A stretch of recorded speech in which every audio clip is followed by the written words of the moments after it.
Comment canaliser son énergie?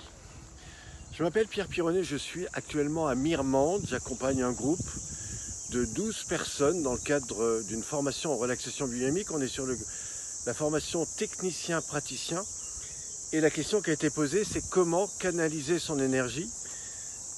Alors pour canaliser son énergie, d'abord il y a deux choses. La première, de quelle énergie parlons-nous?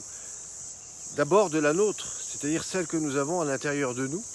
Donc la première façon de canaliser son énergie, c'est comment la diriger à l'intérieur de soi pour essayer d'être mieux dans son corps, dans sa santé, dans son bien-être.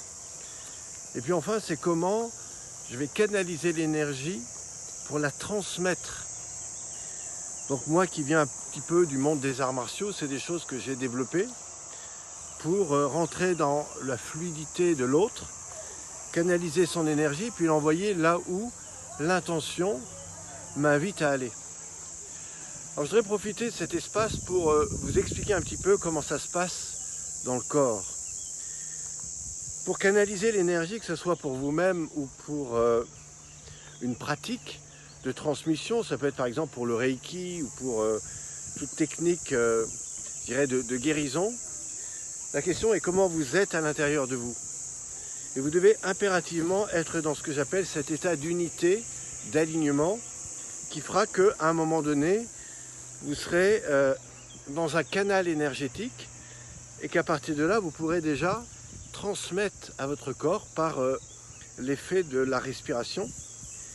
Et ensuite, en vous mettant dans le canal énergétique, et c'est ce que nous faisons dans les pratiques de Qigong, de Tai Chi, de yoga, ou de pratiques où nous canalisons l'énergie, eh bien, on va transmettre quelque chose. Et cette transmission n'est pas une idée qui vient simplement de votre pensée et d'une action liée à vous, mais c'est juste ouvrir le canal énergétique. Et ensuite, c'est mettre une intention.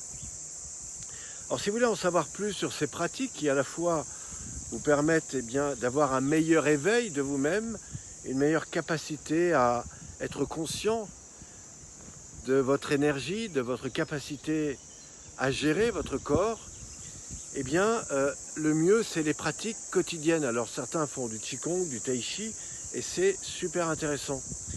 Néanmoins, si vous voulez découvrir les pratiques que moi j'enseigne, après, évidemment, beaucoup d'années de pratiques d'arts martiaux, eh bien, c'est à la fois cette conscientisation du mouvement qui passe à l'intérieur du corps, et pour ça, ça suppose quoi?